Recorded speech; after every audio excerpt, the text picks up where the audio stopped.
Inovasi Dinas Pertanian Kabupaten Karo pada tahun 2024 adalah intensifikasi penggunaan lahan melalui penerapan teknologi vertigasi, teguhlah petani.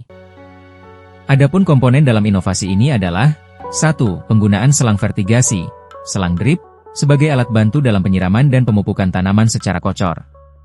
2. Penggunaan mulsa plastik hitam perak secara 2 lapis dengan tujuan memperlambat kerusakan mulsa sehingga dalam satu kali pemasangan dapat bertahan untuk digunakan selama 1-2 tahun di bedengan yang sama tanpa mengolah lahan kembali.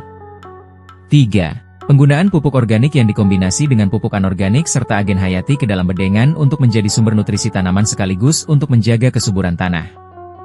Adapun tahapan dalam inovasi teguhlah petani ini yaitu 1. Pembuatan kompos menggunakan kotoran hewan ditambah dengan sekam padi dan menggunakan dekomposer yang mengandung jamur Trichoderma, bakteri Pseudomonas, dan agen hayati lainnya.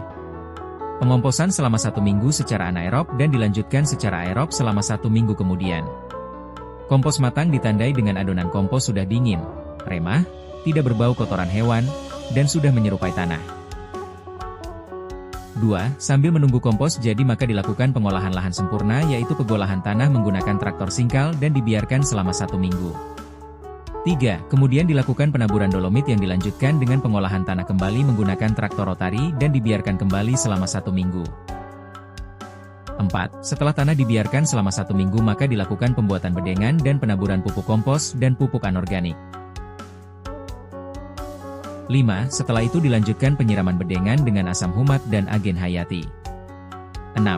Kemudian dilakukan pemasangan selang drip tape yang diletakkan sepanjang bedengan dengan posisi lubang selang menghadap ke atas. Selang drip tape sudah memiliki lubang emitter berbentuk seperti labirin, sehingga air yang keluar dalam bentuk tetesan air.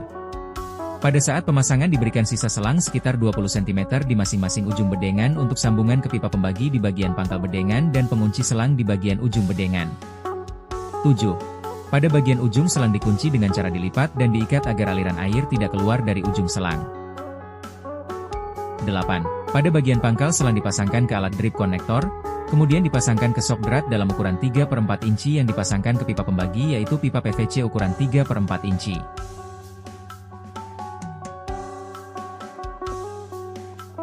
9. Setelah semua selang terpasang ke pipa pembagi maka dilanjutkan dengan pemasangan tandon dan pipa penyalur air menuju ke pipa pembagi.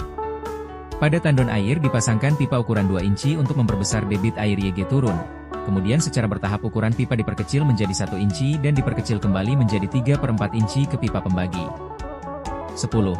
Untuk pemupukan dilakukan dengan cara pelarutan pupuk ke dalam drum lalu dimasukkan ke dalam tandon air untuk dialirkan ke selang drip tape.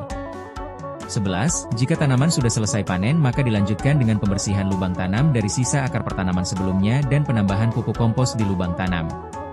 Kemudian dilanjutkan dengan penanaman berikutnya. 11. Jika tanaman sudah selesai panen maka dilanjutkan dengan pembersihan lubang tanam dari sisa akar pertanaman sebelumnya dan penambahan pupuk kompos di lubang tanam. Kemudian dilanjutkan dengan penanaman berikutnya. 12. Tanaman yang disarankan adalah tanaman sayuran daun selama 4-5 kali tanam atau sesuai kondisi mulsa. Jika mulsa sudah mulai terlihat rapuh maka dapat dilakukan penanaman tanaman terakhir yaitu tanaman berumbi seperti kentang ataupun ubi rambat, sehingga pada saat panen dapat sekaligus dilakukan pembongkaran mulsa dan bedengan.